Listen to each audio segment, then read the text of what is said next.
Welcome to Where Parents Talk. My name is Leanne Castellino. Our guest today is an educator with more than 30 years of experience teaching from kindergarten to university.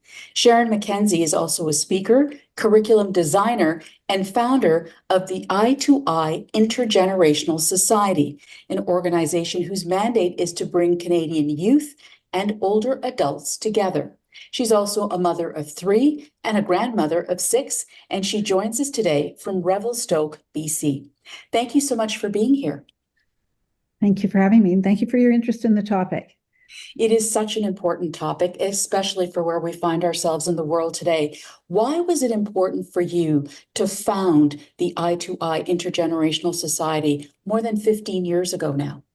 Well, there's a preamble to that. I was from a relatively dysfunctional family and without seniors from neighborhood and people that were around me. I'm not sure how I would have ever turned out.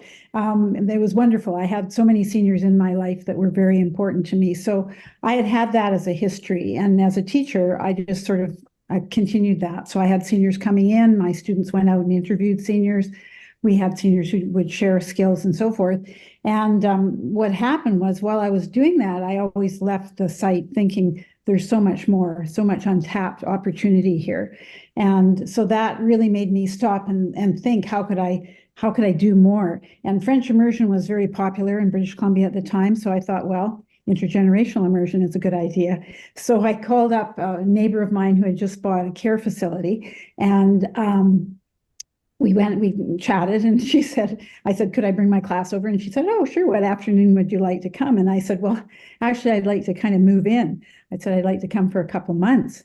So she was, whoa. So we went over to the site, and they had a chapel, and I was able to, it was adjacent to the housing units. And I was able to set up a temporary classroom. So for 10 years, from 2000 to 2010, I moved my students into the Coldstream Meadows senior community. And with our temporary classroom, we involved ourselves totally with the seniors. So we came first thing in the morning on the bus, and we left at the end of school. And during the day, we shared curriculum, we shared activities, we shared community involvement, environmental. We had a scholarship program. We had all sorts of things that we worked on together. And that went on for 2.5 months. And then throughout the rest of the year, the kids would make contact with the seniors once a week. We'd either have them over to our school or we'd go. And so the research from that was just amazing. I actually started it thinking I was going to break down stereotypes of seniors, of young people, and young people of seniors. There had been home break-ins by 2 seniors' homes by young people, and there was seniors were kind of pushing back a lot with the young people as well.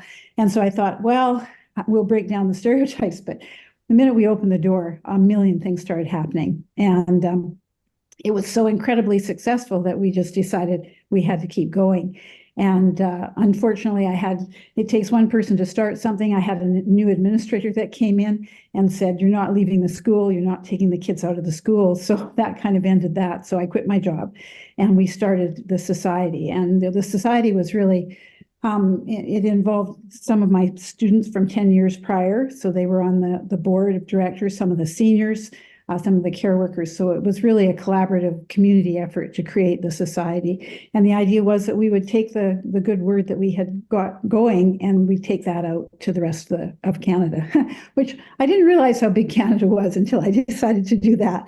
So we work coast to coast trying to share that research and the positive nature of the relationships. Such an interesting background story there. And it sounds like you were just really driven by passion, but also your own lived experience. When you think back to 2008, when you started this organization, obviously a very different time in the world, 16 plus years ago, what would you say was your driving motivation for pursuing this and taking the risk, it sounds like? Well, you can't imagine how amazing it was to come back from the care center on the bus. And I would sit there, and all I had really done was move my class from the school to a different spot and made connections with other people that just happened to be older grown-ups. And the sheer joy in the bus of the kids laughing and saying, "Oh, did you know? And did you hear from John?" And carrying on. And I'd get off the bus, and the parents would greet the students as we arrived, and I had tears in my eyes. Like it was just one of those things. They were so happy. It just improved health, like right across the board: mental health, social health, emotional, physical health, because the seniors, would get out and play bocce with the kids or go for a walk when otherwise they would just be sitting maybe in front of the TV or reading a newspaper or whatever. So what drove me to do that was just, it was so much fun. Like, who's going to turn away from something that costs nothing, takes a bit of organization and a lot of respect and time. But I mean, seniors and kids, they do have time. We just have to see how we can prioritize it so that they can come together. And so, yeah, that was what really drove it. You described the bringing together of those two groups and the interaction that ensued as spawning a million different things. Take us through some of the main things that you saw and the ones that really struck you personally. Okay, one of the things that that happens, like isolation and loneliness. Why do we get ourselves into that situation? And trust me, ageism and isolation and loneliness is not just for seniors; it's for kids too. And as a teacher, I had a lot of kids that would hang around after school because they were just too lonely. They couldn't go home. Their parents were working. They didn't want them to have friends in. So I think one of the things was people, there were kids that were out of school time, and there were seniors who were now not working that had this lack of purpose and a lack of empowerment. They weren't really in charge of anything. They weren't in the work world anymore. They didn't, they just weren't in a position of power. And so that was really offsetting for them. And one of the examples that I like to use is I had a senior that was in the care home, and she had two sons, and one was brutally killed in a confrontation with another man. And she had just gone into herself. She was very quiet. She was very sullen. She'd come out for dinner, but then she'd go right back to her room. She didn't participate in. And all of the residents, they weren't drawn to her because she just kind of gave off really negative and sad vibrations. And so they would kind of leave her alone. In the same way, I had a student who had come to me from another school, another area, a dysfunctional family, and a lot of really serious problems. And he was in grade 6 and he didn't know how to read. So when he first came to our school, the teaching staff tried to work with him right away, and he was violent. He would take his pen and scratch everything on the board off and rip things up. And so I said to him one day, I said, we're going to the senior center for 2.5 months. And what do you think about reading with one of the seniors? And I guess, he sort of thought, well, that can't be too confrontational.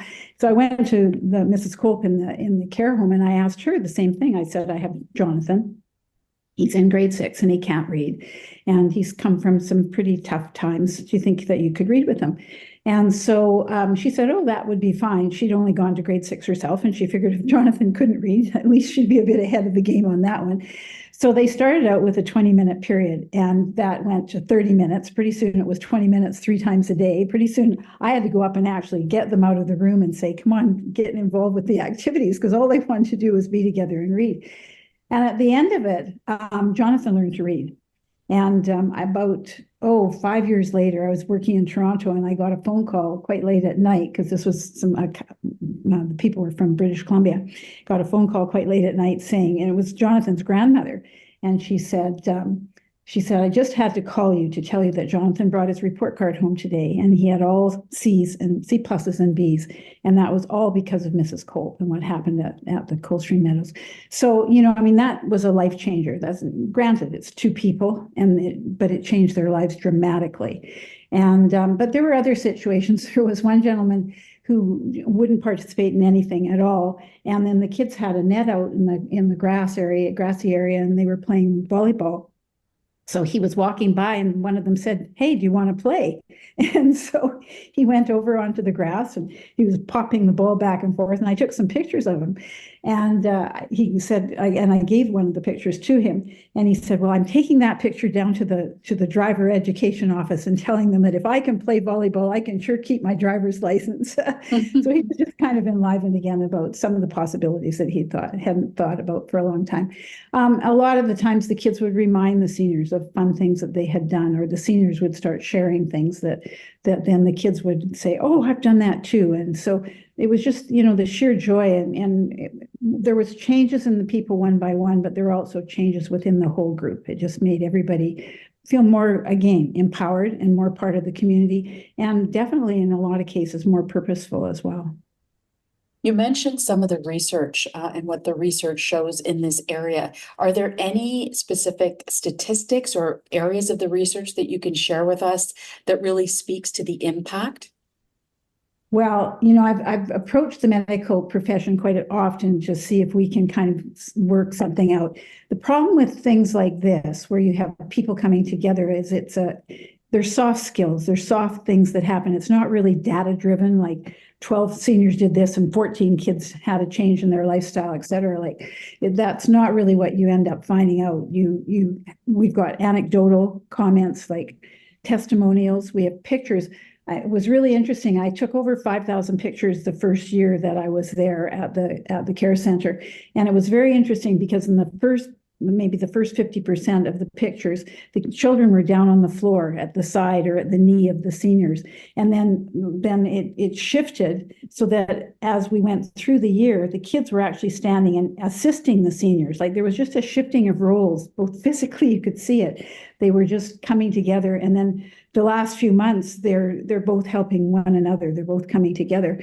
So in terms of research, sadly, if you validate testimonial research, if you validate pictorial research or data, yes, there's lots.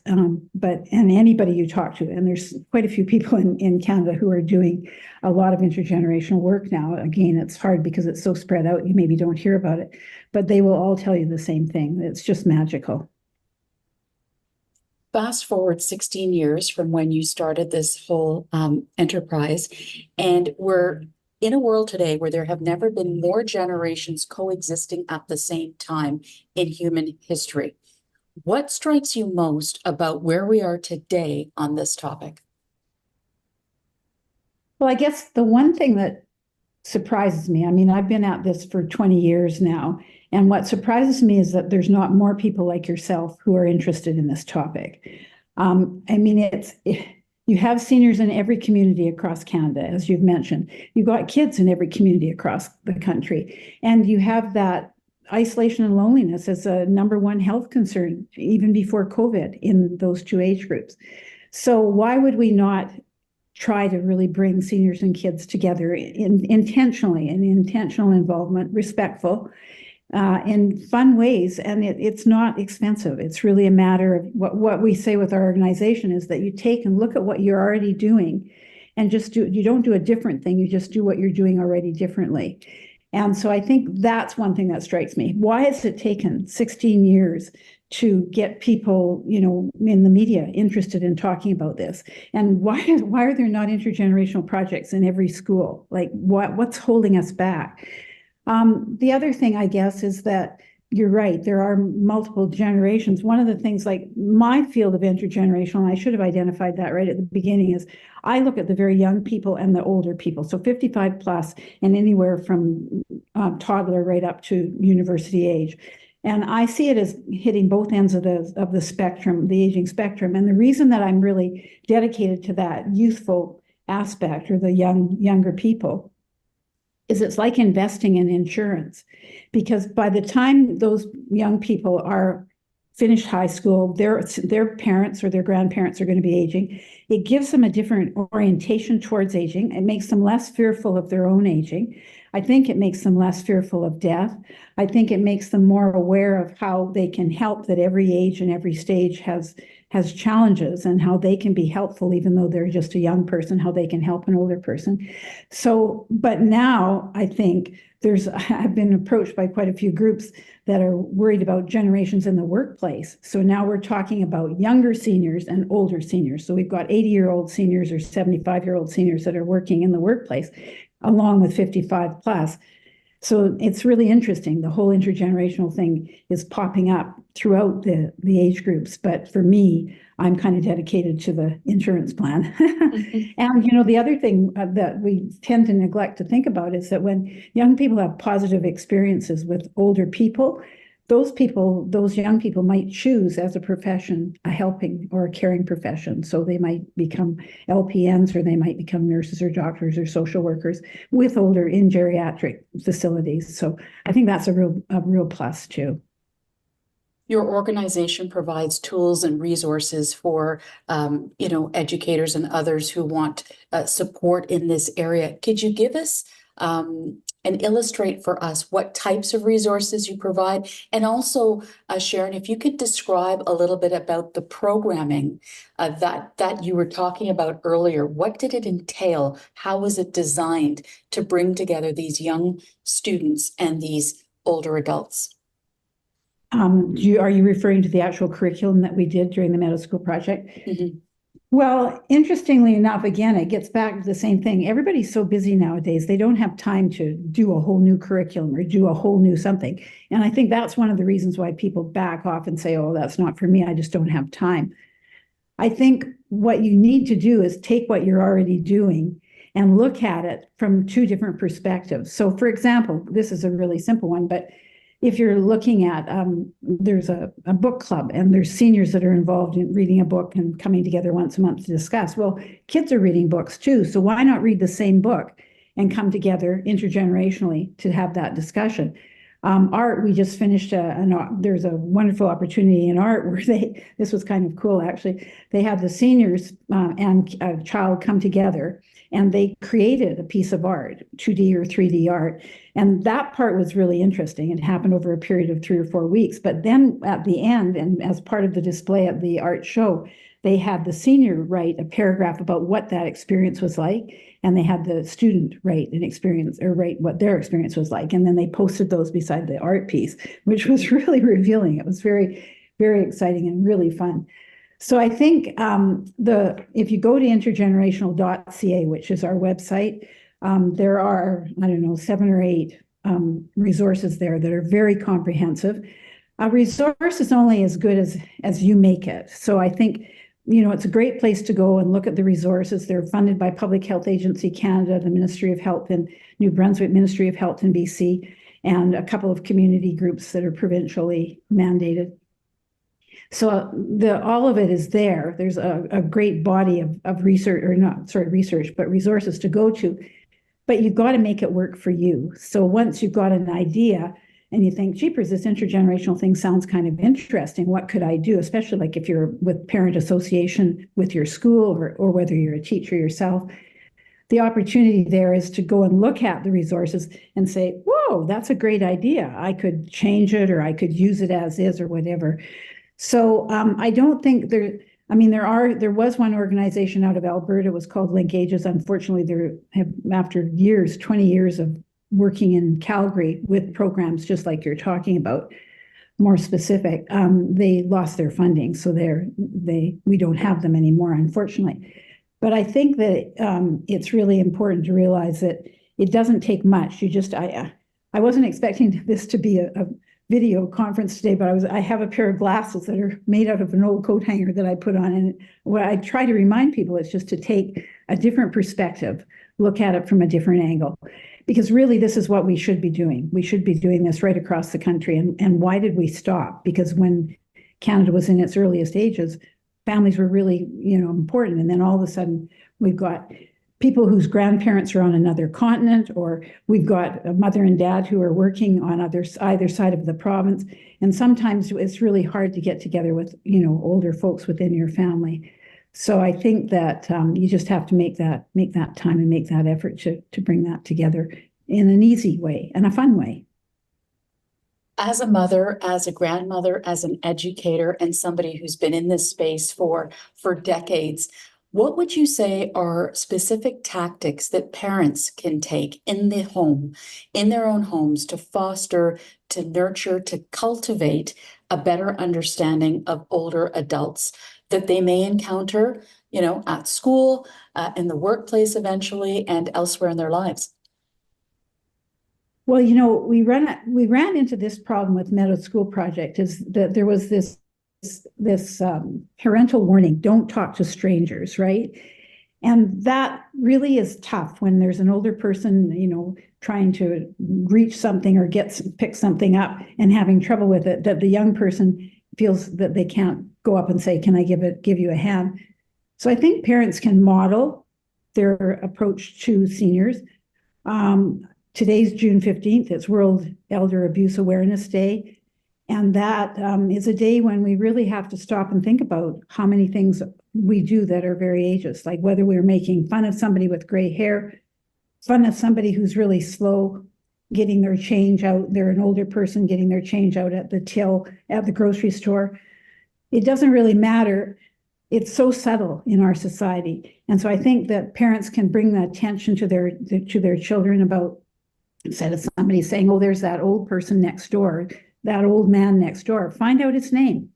See if you can go over and give him a hand when he's having problems, and just really open your life. Make some time. If you've got older people in your family, prioritize your time and give them that opportunity. One of the things that I'm not sure how this really specifically relates, but is something that I'd like to tell you about, is that a lot of times we have families that come together, Christmas or a holiday, birthday or whatever, and there's grandchildren and grandparents, older aunts and uncles and parents and so forth. And you say, oh, well, my family gets together quite often. But I had a little boy in my class, and he had grandparents in the town that I was working in. And his mom and dad had a family dinner every Sunday with both sets of grandparents. And he had 3 brothers and sisters. But he'd come just tearing into the classroom, so excited about going to Coldstream Meadows. When's the bus coming? When are we going? And I said to him one day, I said, Jeremy, why is it that you're so excited to go and see these older people? Because you have older people in your family, and you see them on a weekly basis. And he said, but they never come to see just me. So I think that that's a really important note for parents, if they have grandchildren and grandparents, to give opportunities where those kids can be one-on-one with their grandparent.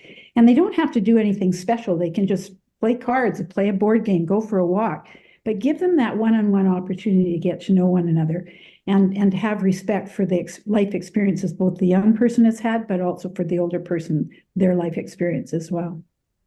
Is there a certain age that you would suggest, and certainly having taught a wide spectrum of ages as a teacher, as you have, when this exposure of a child to their grandparent or an older adult should ideally begin? Well, ideally, it should begin at birth. As soon as that child is born, I think that's something that you share as the enriching family experience. But in the school system, I think we found that grade 5, 6, so kids that are from 9 to 12 years old are very open. I mean, they're very capable. So, if there was an emergency with an older person, they'd know what to do. But they're still kind of very playful, right? And they have that opportunity to just kind of take things as they go and not have great expectations that it's going to be, a great end product, but rather just spending the time with somebody. So that's some of the most successful programs across the country have been in that age group from 9 to 12. You kind of alluded to it off the top of the interview, but I would like to ask you, for viewers and listeners who may not be aware, how would you define intergenerational immersion? Well, that the Meadow School project that I mentioned, that was what we called intergenerational immersion.